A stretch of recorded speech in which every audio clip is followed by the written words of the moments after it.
ఇంకా ఎక్కడ ఉన్నాడ్రా? పెద్ద సత్య హరిశ్చంద్రులా మాట్లాడుతున్నావు. మేం పవర్ లో ఉన్నా ఆ రామారావు గారిని చూసుకుని ఆఫీసు మొత్తం మమ్మల్ని పట్టించుకున్నారా? అందుకే అన్ని ట్రాన్స్ఫర్ చేయించి ఆ ప్లేస్ లో ఇన్ఛార్జ్ గా నేను తెచ్చుకుంది. నువ్వు చెప్పే బుర్రకథలంటానికి కాదు, పెండింగ్ లో ఉన్న మా ఎన్ఓసీలు ఫైల్స్ క్లియర్ చేసి మా చేతిలో పెట్టడానికి. సార్, మీలాంటి వాళ్ళు ఎవరో కోర్టులో వేసిన కేసుల వల్లనే ఆయన ఇంకా రిలీవ్ అవ్వలేదు. అసలు ముందు మీరు రామారావు గారిని వాడు వీడు అనకండి సార్, నేను ఒప్పుకోను. ఒప్పుకోపోతే ఊరేసుకోరా. అయినా నువ్వేంట్రా కొత్తగా ఈ మధ్య పొద్దు తిరుగుడు పూరా ఆడేపు తిరుగుతున్నావు? అంటే రామారావు గారితో పనిచేస్తే చాలు ఎవడైనా సరే నిజాయితీ మాత్రం పుచ్చుకుంటారనమాట. ఇవన్నీ కాదురా, ఇప్పుడే ఫైల్స్ క్లియర్ చేయలేదనుకో నిన్ను ఆఫీసుని మొత్తం తగలెట్టి ఊడిచ్చేసి తీసుకెళ్దామని చెప్పి మంది మార్పులంతో వచ్చా. సార్ ఏం సార్ ఇదంతా? రే ఆడ మీద పెట్రోల్ పోయండి. ఇప్పుడు అవుతారా పనులు? ఈ ఎడంకన్ను కొట్టుకున్నప్పుడల్లా నేను నేల కతుక్కున్నాను రా, ఏదో జరగబోతుంది.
మీరు ఎవరో ఏ పార్టీయో నాకు అనవసరం.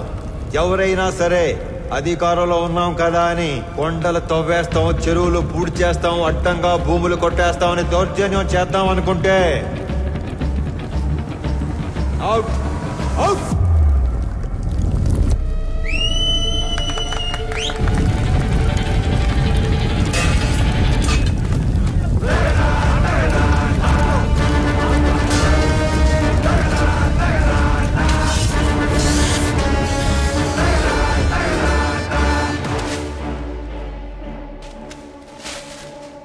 రామారావు కేసుకి సంబంధించిన అన్ని రిపోర్ట్స్ నేను చదివాను, బట్ సమ్మరీ మీ ద్వారా విందాం అనుకుంటున్నాను. అఫ్ కోర్స్ యువరానో, మేము రామారావుకి సంబంధించిన అన్ని యాక్టివిటీస్, అతను పెట్టే ఖర్చులు, ప్రాసెస్ చేసిన ఫైల్స్ అన్ని ట్రాక్ చేసి చూశాక ఒకటి కన్క్లూడ్ చేయగలం. In simple words, mister Rama Rao is highly controversial in his deeds but very calculative in his moves.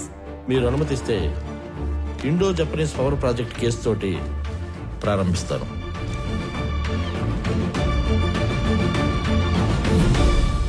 నేను కలెక్టర్గా సేవలో ఉండగానే భారత ప్రభుత్వం నిర్మించబోతున్న ఒక అణు విద్యుదుత్పత్తి కేంద్రానికి అంకురార్పణ జరపడం నాకు చాలా సంతోషంగాను కొంచెం గర్వంగాను ఉంది.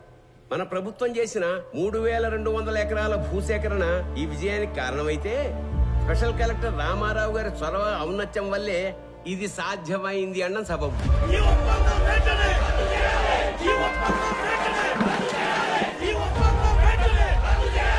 హైతో గారు sir, as a token of appreciation to mister Rama Rao, felicitate him please.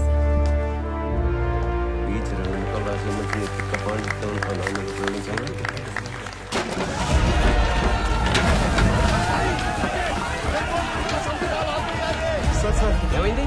వెనక్ gate నుంచి కంపెనీ వాళ్ళు లోపలికి వచ్చినట్టు రైతులకు తెలిసిపోయింది సార్. అందరూ బార్కెట్ దాటి లోపలికి వచ్చేస్తున్నారు.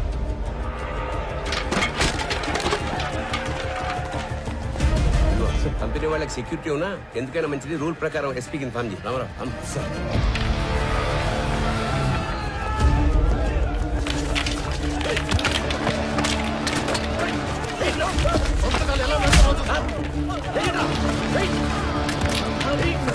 లోపలికి వెళ్ళండి, తీసుకెళ్ళండి.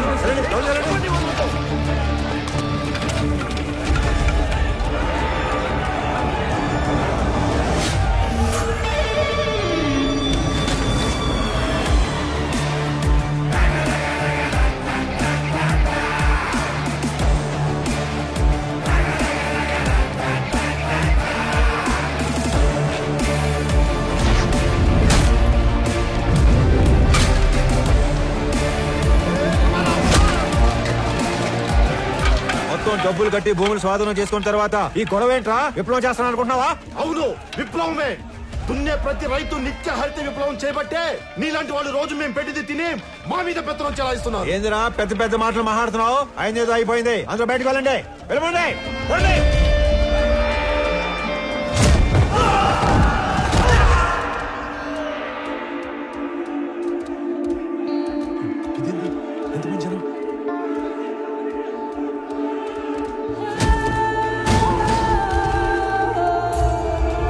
చూడండి, ఇది మనం ఊహించిన దానికంటే పెద్ద గందరగోళం అయ్యేలా ఉంది. వీళ్ళని మన వాళ్ళు కంట్రోల్ చేయలేకపోతున్నారు.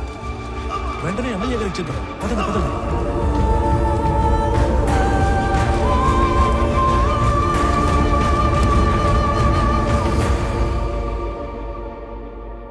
చూడు రామారావు, చేసిన పని లెటర్గా వేస్ట్ అయిపోయేలా ఉంది.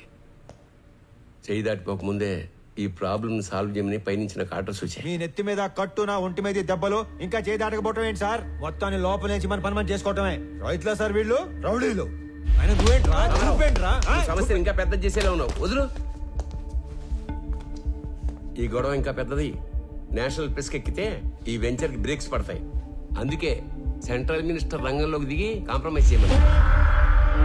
ఈ ప్రాజెక్ట్ లో మా హైకమాండ్ కి ఇండైరెక్ట్ గా షేర్ ఉందయ్యా. ఈ రోజు ఆ అగ్రిమెంట్ అవ్వకపోతే పార్టీలో నన్ను పక్కన పెట్టేస్తారు. సార్ లాస్ట్ మినిట్ లో ఇంత హంగామా చేసి బ్లాక్ మెయిల్ చేయడానికి వచ్చారు సార్ వీళ్ళు. రామారావు, మనం కొన్నది ఎకరం 7 నుంచి 8 వేలకి. కానీ ఎంఓయూలో ఎకరాకి 40,000 డిక్లేర్ చేశాం. అంటే రూపాయి పెట్టకుండా ఢిల్లీ హైకమాండ్ బినామీలకు 20%, మన గవర్నమెంట్ కి 30% షేర్ వస్తుంది. అందుకే కొంత అఫీషియల్ గా కొంత అన్అఫీషియల్ గా డబ్బిచ్చి రైతులను ఒప్పించి ఇష్యూ క్లోజ్ చేద్దాం అనుకుంటున్నాం. నువ్వు ఇంటికెళ్ళు, రైతులతో మేం మాట్లాడతాం. నువ్వుంటే కోపాలు ఇంకా పెరుగుతాయి. నువ్వు వెళ్ళు రామారావు. ఆ రోజు అర్ధాంతరంగా రామారావుని ఇంటికి పంపించి రైతులందరికీ ఎకరానికి 20,000కు పైగా డబ్బు కట్టి ఎంఓయూను ముగించారు. కొన్ని రోజుల తర్వాత ఎమ్మెల్యే సత్యనారాయణ గారికి రామారావు మీద అనుమానం వచ్చింది. ఎంఓయూలోని కాన్ఫిడెన్షియల్ రేట్స్ రైతులకు చెప్పి వాళ్లను రెచ్చగొట్టి రామారావే తిరుగుబాటు చేయించాడని కేసు పెట్టారు. అనుకున్న దానికన్నా ఎక్కువగా రైతులకు చెల్లించిన 7 కోట్ల రూపాయల పరిహారంలో రామారావు కమిషన్ తీసుకున్నాడని కూడా కేసు పెట్టారు.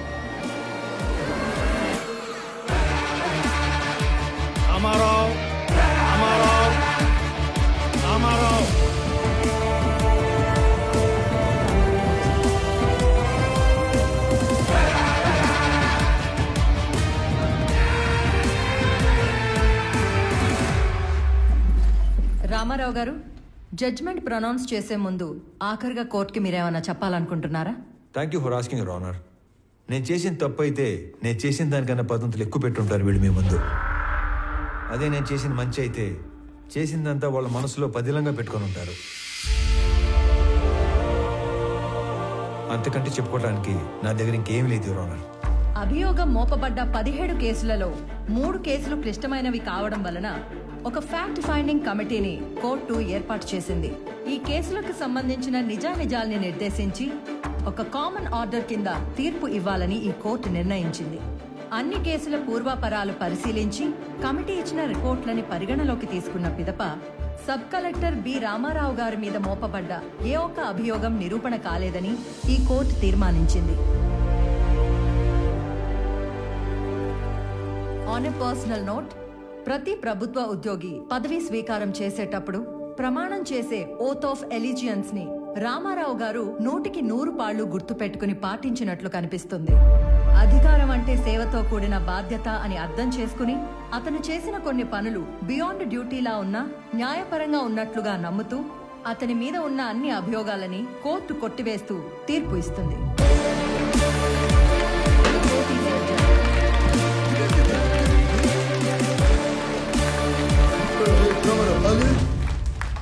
కోర్టు నుంచి తప్పించుకోగలమేమో కానీ నా నుంచి తప్పించుకోలేవు.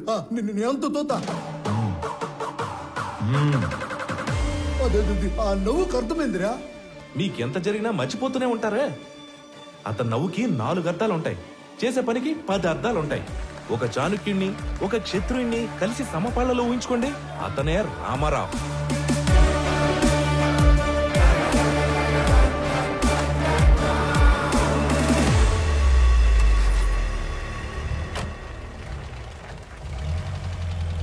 ఇదేంటి మాయా, మీ సామాన్లు తక్కువగా ఉన్నట్టున్నాయి? అంటే 2-3 రోజులకే కదా అని. అంటే మిగతావన్నీ ఆయన ఊరు పంపించేస్తారు బాబు. అక్కడికొచ్చి ఓ 2 రోజులుండి వెళ్ళిపోతాం. ఇంటి కండిషన్ ఎలా ఉందో ఏమో. మీరు ఎక్కడికి వెళ్తలేదు మావయ్య. అక్కడే మన ఇంటి వెనకాల ఒక ఇల్లు ఖాళీగా ఉంది. నాతో మాట్లాడమని చెప్పాను. మీరు మాతో వస్తున్నారు. మీరు కూడా మా గుమ్మ సముద్రం వాస్తువులు అయిపోతున్నారు. ఇకపై మనందరం కలిసే ఉండిపోతున్నాం. మీకు ఎలా థ్యాంక్స్ చెప్పాలో తెలియట్లేదు అల్లుడు గారు. మీ ఇద్దరు లేకపోతే మేము అల్లాడిపోయేవాళ్ళం.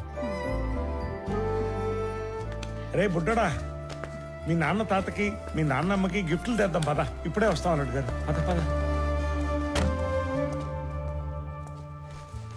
ఏమ్మా ప్యాకింగ్ గొడవల్లో ఉన్నారా? రండి సార్, రండి కూర్చోండి. మీకు కాఫీ తీసుకొస్తాను. అలాగే కాఫీలో కాస్త విషం కూడా కలపమ్మా. మీ ఆయన ఇచ్చే ట్విస్టుల కన్నా అదే బెటర్. నువ్వు కాఫీ తీసుకుని రా, విషయం లేకుండా. రండి సార్, కూర్చోండి. రామారావు, నాకు డౌట్ ఉండేది, లేటుగా కన్ఫర్మ్ అయింది. అయితే నిజంగానే ఆ గందరగోళం, గొడవ, కొట్లాట పూర్తిగా ప్రీ ప్లాన్డ్ కదా? సార్, లోపల ఉన్న మీకు తెలిసింది ఒకటైతే బయట జరిగింది మాత్రం మరొకటి. ఎలా పెడతారో చూస్తాం. నేను సిచ్యువేషన్ ని కంట్రోల్లో తీసుకొచ్చే టైంలో కంపెనీ సెక్యూరిటీ వేషంలో ఉన్న ఎమ్మెల్యే మనుషులు అత్యుత్సాహం చూపించారు.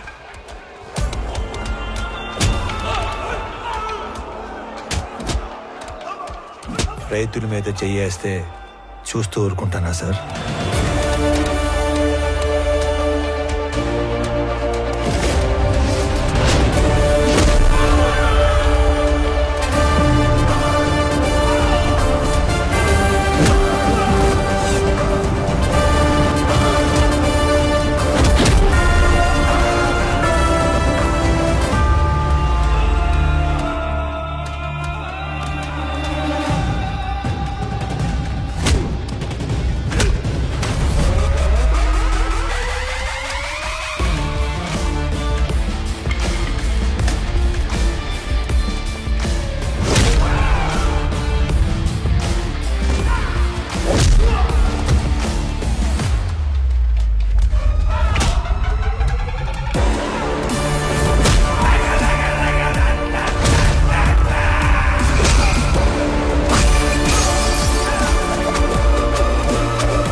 మన ప్రభుత్వాలు కష్టాల్లో ఉన్న మహాప్రభు ఆదుకోండి అని అడిగితే పైసా కూడా సాయం చేయం.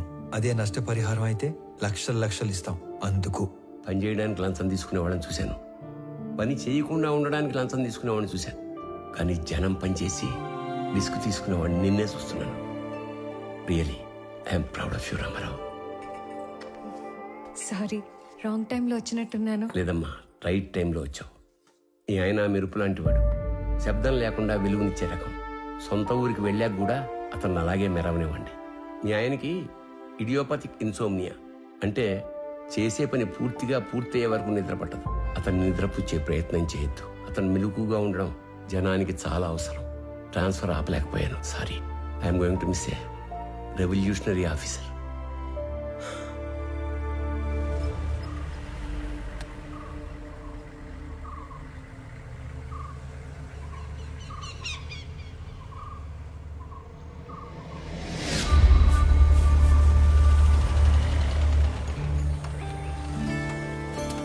రామ్మా. బాగున్నారా అత్తయ్య? బాగున్నారా మావయ్య గారు? ఇరుగు దిష్టి, ఏం దొప్పించు మహాలక్ష్మి, పొరుగు దిష్టి, ఊళ్ళో వాళ్ళ దిష్టి, అందరి దిష్టి పోవాలా. అనంతో ఇది ముక్కలే దిష్టి అంతా పోవాలా.